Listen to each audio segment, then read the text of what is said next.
નમસ્કાર મિત્રો, મારી યુટ્યુબ ચેનલમાં ફરી એકવાર આપનું હૃદયપૂર્વક સ્વાગત છે। આજે હું તમને એક એવી ઔષધિ બતાવું કે જેનો નિયમિત તમે જો બપોરે ભોજન કર્યા પછી નિયમિત તમે જો ખાવાનું રાખશો તો જિંદગીમાં જીવશો ત્યાં સુધી શરીરની અંદર ક્યારેય કેલ્શિયમની ઉણપ નહીં આવે, શરીરની અંદર નળીઓ ક્યારેય બ્લોક નહીં થાય, એટલે કે કોલેસ્ટ્રોલનો પ્રોબ્લેમ નહીં આવે, શરીરમાં લોહી જાડું નહીં થાય।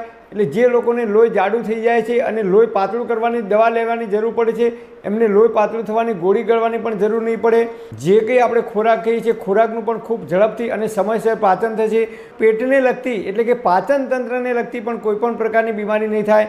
અમુક ઉંમર પછી એટલે કે 40 કે 50 વર્ષની ઉંમર થાય પછી આપણા શરીરની અંદર કેલ્શિયમની ઉણપ આવવાની શરૂઆત થઈ જાય છે અને એના કારણે શિયાળાની અંદર આપણા હાથ પગના સાંધાની અંદર કટકટ અવાજ આવે છે। આપણા ઘેડિયાઓ, આપણા બાપ દાદાઓ વર્ષોથી આ વસ્તુનો નિયમિત ઉપયોગ કરતા હતા, પરંતુ સમય જતાં આપણે એ વસ્તુને ધીરે ધીરે ભૂલતા ગયા છીએ।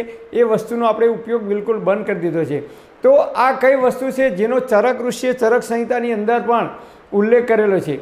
તો આ વસ્તુ ખાવાથી મોઢાની અંદર વારંવાર જો ચોદી પડતી હોય તો એ પણ દૂર થાય છે। તો આ વસ્તુ કઈ છે જે આપણે દરરોજ ખાવાનું છે? અને આ વસ્તુ છે એનું નામ છે મીઠું પાન। જી હા મિત્રો, એક સમય એવો હતો કે જ્યારે પણ ગામડામાં જાન આવતી ત્યારે ફરજિયાત મીઠું પાન ખવડાવવામાં આવતું હતું। જે કંઈ મહેમાન આવ્યા હોય બપોરે ભોજન પછી ફરજિયાત મીઠું પાન ખવડાવવામાં આવતું હતું। આયુર્વેદમાં જે ઋષિઓએ બતાવ્યું છે કે કયું પાન ખાવું, ક્યારે ખાવું ને કઈ કઈ વસ્તુ એને એડ કરવાની છે તો આપણને અઢળક ફાયદા મળે છે। તો સૌથી પહેલાં જોઈએ તો જે આપણે પાન ખાઈએ છીએ કપૂરી પાન આપણે લેવાનું છે। એ વિલાયતી જે પાન આવે છે વિલાયતી પાનનો ઉપયોગ કરવાનો નથી। કપૂરી પાન છે એ આયુર્વેદમાં કહે છે કે વાત, પિત્ત અને કફ આ ત્રણનું બેલેન્સ કરનારી ઔષધિ છે। એટલે પાન લેવાનું, પછી એની અંદર આપણે થોડીક સોપારી નાખવાની। કાચી સોપારી ખાતા હોય તો કાચી અથવા થોડી શેકેલી સોપારી નાખવાની।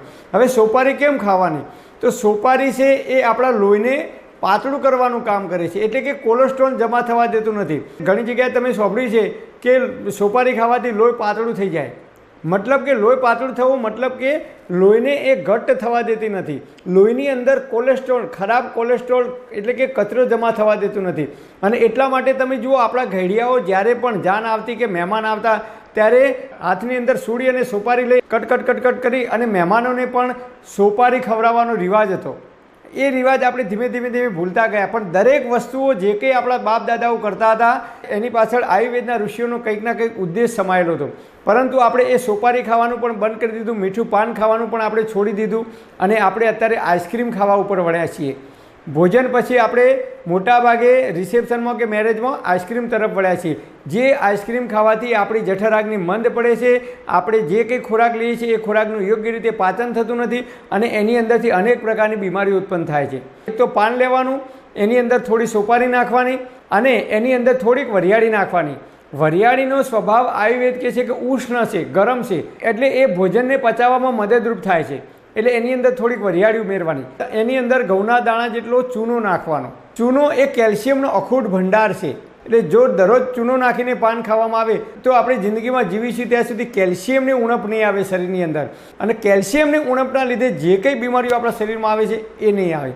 એની અંદર આપણે કાથો ઉમેરી છે, એટલે મોઢાની અંદર ઘણીવાર આપણે ચોદીઓ પડે તો મોઢાની અંદર આપણે કાથો નાખીએ અને આ રીતે મોઢું રાખીએ છીએ કે મોઢાની જે કંઈ ગરમી હોય એ બહાર નીકળી જાય। એટલે થોડોક એની અંદર કાથો ઉમેરવાનો।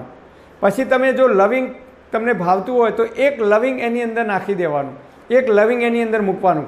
અને ગુલકંદ એટલે કે ગુલાબની અંદરથી, ગુલાબની પાંખડીઓ આવે છે એની અંદરથી બનાવેલું જે ગુલકંદ આવે છે એ ગુલકંદ હોય ઓરિજિનલ તો થોડુંક એની અંદર ગુલકંદ ઉમેરવાનું। અને આ રીતે જો તમે નિયમિત પાન બનાવીને દરરોજ ખાવાનું રાખશો બપોરે જમ્યા પછી તરત જ, તો આપણે જે કંઈ ભોજન કરીએ છીએ ભોજનનું ઝડપથી અને સમયસર પાચન થાય છે। એટલે એમાંથી કાચો આમ ઉત્પન્ન થતો નથી, અને કાચો આમ ઉત્પન્ન ના થાય તો એસિડિટી થતી નથી, હાઇપર એસિડિટી થતી નથી, પેટમાં ગેસ થતો નથી, કબજિયાત થતી નથી। અને એટલા માટે આપણા ઋષિઓએ આને ભોજનની સાથે ખાવાનું એક સૂચન કરેલું છે, અને એટલા માટે આપણા ઘેડિયાઓ વર્ષોથી પાન અને સોપારી ખાતા આવ્યા છે। તો આ રીતે નિયમિત જો પાન ખાવાનું આપણે રાખીશું તો અનેક પ્રકારની બીમારીઓથી આપણે બચી જઈશું।